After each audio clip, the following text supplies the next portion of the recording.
we're back.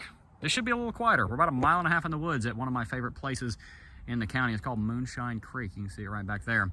Just walked out here with my daughter in her car carrier, and I tell you what, she's a lot bigger than she was when she was first born, and I don't have a stroller. So I got my upper body workout in for the day. Let's talk a little bit about what the Federal Reserve is doing to the market right now, and what it's going to be doing over the next 2 years, and why the Fed is going to cause the next massive bull market on Bitcoin. If you watched the first part, and if you haven't, I highly recommend that you do that.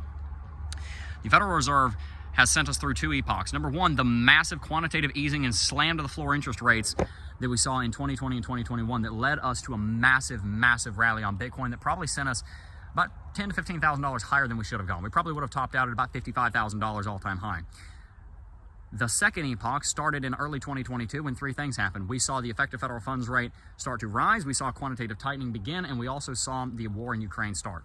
We're about to go into a third epoch, and that epoch is not like the other two because this is more of a neutral period. We're not seeing massive interest rate hikes, and we're not seeing massive interest rate drops. We're seeing stagnating interest rates, and they're trading sideways around 5.25. The effective federal funds rate has not been moved. We're going to watch very closely what happens on November 1st to see if it hikes again.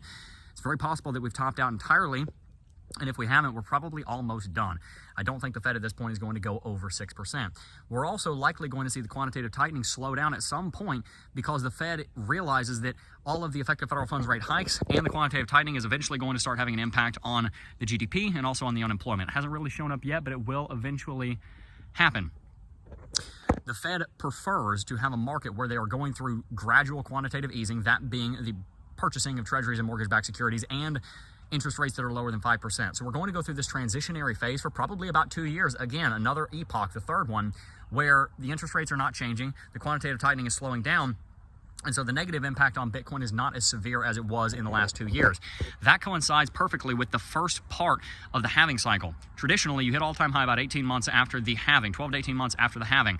The next year, we're moving towards the halving. That means the next 18 months or so, which is probably going to be this sideways action that you're seeing from the Fed, is going to be less bearish than what we've seen so far in the last 2 years, and that's going to allow Bitcoin to rally back beyond $30,000, probably up to 40 or 50, right around 2 to 3 months after the halving. What's going to happen in that fourth epoch is what I'm most interested in. Eventually, the Fed is going to start dropping rates, which is going to lead to a massive rally in the housing market, which is going to make people ridiculously, fabulously wealthy. And when they do that, when they make that money, they're going to put it somewhere, and they're going to end up putting a lot of it into Bitcoin at the same time that because of the halving cycle and because of the way the Fed is manipulating the market, you're going to see a massive rally on Bitcoin anyway. So you're going to see this double whammy effect where the interest rates are going to start coming down. Quantitative easing is going to start coming back. At least the quantitative tightening is going to be slowing down. You probably will see some more printing of money. And you're also going to see a lot of mosquitoes out here. You're also going to see the risk on mindset come back. You're going to see many people more interested in investing in the risk on assets such as Bitcoin happening right there around 2024 on into 2025. And it aligns perfectly with the halving cycle. The Fed is going to send Bitcoin back to $70,000, and they're going to send Bitcoin beyond $70,000 because the way that it's coming together right now, it seems very clear that around the time that we see the Federal Reserve start to drop rates, turn quantitative tightening back around into quantitative easing as they like to do, Bitcoin is probably going to be about 6 to 8 months post-halving, which is normally during the most bullish part of the bull market. That will be like pouring jet fuel on a campfire. It's going to be remarkable.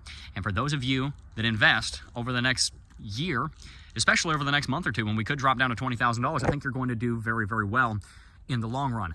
By the way, don't neglect the traditional market. The stock market is also going to perform exceptionally well during that time. It's going to go back to all-time high and far beyond.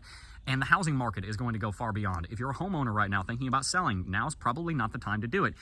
When interest rates are confirmed that they've plateaued and the market has confidence that they've plateaued, housing prices will likely go up somewhat. When the rates start coming down and mortgage rates start coming down, they're going to go up dramatically.